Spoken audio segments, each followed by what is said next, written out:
वाफेवरचे पोहे अप्रतिम होतात, जिभेवर टाकले की विरघळतात. सो मऊ लुसलुशीतपणा लागतो, तो परफेक्ट येतो आणि चिकट होत नाहीत. आणि कांदा नाही आहे, फटकन होतात.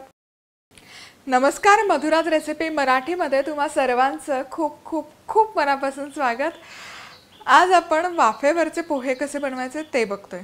कांदे पोहे, बटाटे पोहे सगळ्यांनाच माहिती असतील, पण हे वाफेवरचे पोहे अप्रतिम होतात, जिभेवर टाकले की विरघळतात. इतके परफेक्ट असे मऊसूद होतात आणि मेन म्हणजे फार झकझक नाही आहे या रेसिपीमध्ये. फक्त वाफेवर ठेवायचं आणि वरून एक तडका मारायचा. कांदा वगैरे यामध्ये वापरत नाहीत. तर 2 कप पोहे घेतलेत. अर्थातच चाळून घ्यायचे आधी. चाळून झाले की पाणी घालून स्वच्छ धुवून घ्यायचं 3 ते 4 वेळा. भिजत घालायची गरज नाही आहे, फक्त स्वच्छ धुवून घ्यायचं 3 ते 4 वेळा, छान असेल. चला तर मग पोहे स्वच्छ असे धुवून झाले की इथे स्टीमर आहे माझ्याकडे, म्हणून स्टीमरमध्ये काढून घेते. तुमच्याकडे स्टीमर नसेल तर मग तुम्ही चाळणी जी येते त्या चाळणीमध्ये हे काढून घेऊ शकता. आता यामध्ये घालायची हळद, मीठ चवीपुरतं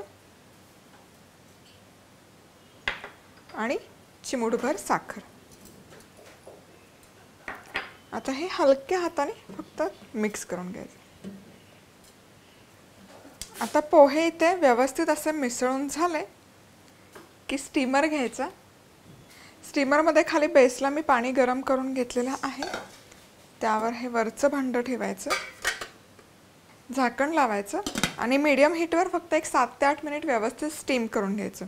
असा स्टीमर नसेल तर एक कढई घ्यायची, कढईमध्ये पाणी बॉईल करून ठेवायचं आणि त्यावर चाळणी ठेवायची.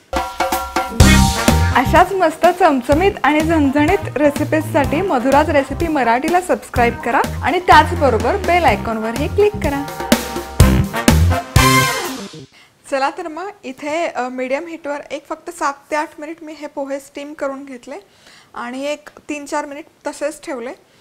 आता चेक करूयात. वाव, जबरदस्त, मस्त छान असे हलके झालेत पोहे. तुम्ही बघू शकता, मस्त असे वाफाळलेत, भन्नाट. आता तडका मारायचा याला. तर आपले जे मधुराज रेसिपीचे मसाले आहेत, तर तुमचे खूप सारे सजेशन्स होते आणि त्या सजेशन्सवर जसं की मी नेहमी सांगत असते की आम्ही काम करतोय. तर सगळ्यात महत्त्वाचं म्हणजे ऑनलाईन मसाले ऑर्डर करणं बऱ्याच जणींना जमत नव्हतं, समजत नव्हतं. तर तुमच्यासाठी केवळ आम्ही व्हॉट्सॲप एनेबल केले, व्हॉट्सॲप सुविधा, जिथे तुम्हाला फक्त तुमचं संपूर्ण नाव, पत्ता आणि फोन नंबर व्हॉट्सॲप मेसेज करायचा आहे. व्हॉट्सॲप मेसेज करा, नंबर 9136822224. खाली डिस्क्रिप्शन बॉक्समध्ये पण दिलेला आहे. तुमचं पूर्ण नाव, पत्ता, फोन नंबर व्हॉट्सॲप करा आणि आमच्या टीममधले मेंबर तुम्हाला कॉल बॅक करतील आणि मसाले घरपोच पाठवण्याची सुविधा करण्यात येईल. त्याचबरोबर कॅश ऑन डिलिव्हरी पण ऑप्शन आहे. सो सगळ्यांचे जे कन्सर्न आहेत ते लक्षात घेऊन मला असं वाटलं की हे खूप इझी जाईल तुम्हाला सगळ्यांसाठी.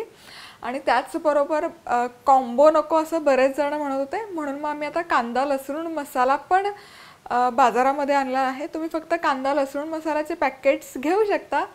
त्याचीही लिंक खाली आहे आणि तेही तुम्ही व्हॉट्सॲपवर ऑर्डर करू शकता. फक्त व्हॉट्सॲपमध्ये म्हणताना कांदा लसूण मसाला एवढंच मेन्शन करा.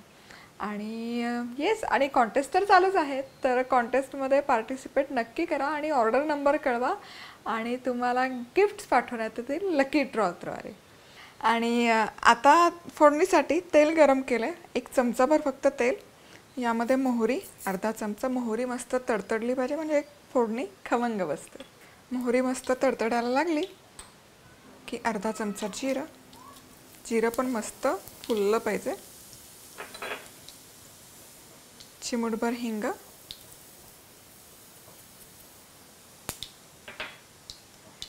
कढीपत्ता, शेंगदाणे आणि हिरवी मिरची. शेंगदाण्याला मस्त असा लालसर रंग येईपर्यंत हे फ्राय करूया. चला तर मग हे आपली फोडणी बनवून तयार आहे. शेंगदाण्याचा मस्त असा रंग बदलला. आता हे आपण पोह्यांवर घालूयात. आता झाकण काढूयात. आहा, मस्त. आणि हा तडका या पोह्यांवर घालायचा. आणि हे बारीक चिरलेली कोथिंबीर. आणि हे हलक्या हाताने असं मिक्स करून घ्यायचं फक्त. जबरदस्त. आणि हे वाफेवरचे पोहे बनवून तयार आहेत. कसे खायचे? अर्थातच असेच खायचे. खूप छान होतात. मेन म्हणजे याचं टेक्स्चर मला जबरदस्त आवडतं. वाफेवर शिजवल्यामुळे पोह्याला जो शेप आहे तो अख्खा तसाच राहतो. त्याचबरोबर जो मऊ लुसलुशीतपणा लागतो तो परफेक्ट येतो आणि चिकट होत नाहीत. आणि कांदा नाही आहे, फटकन होतात. म्हणजे तुम्ही इकडे वाफेवर ठेवले आणि पटकन इथे बाजूला तडका करून ठेवला की पोहे तयार. बॅचलर असाल, कांदा चिरायचा वेळ नसेल, कांदा चिरायचा कंटाळा आला असेल, परफेक्ट. फार मिक्स करायची, सॉटेंगची गरज नाही आहे. फक्त वाफेवर ठेवून द्यायचे, फोडणी मारायची आणि गरमागरम जिभेवर विरघळणारे पोहे बनवून तयार होतात. पुन्हा भेटूयात अशाच एका मस्त रेसिपीवर. तोवर मस्त राहा, खुश राहा, आनंदी राहा आणि सगळ्यात महत्त्वाचं खात राहा.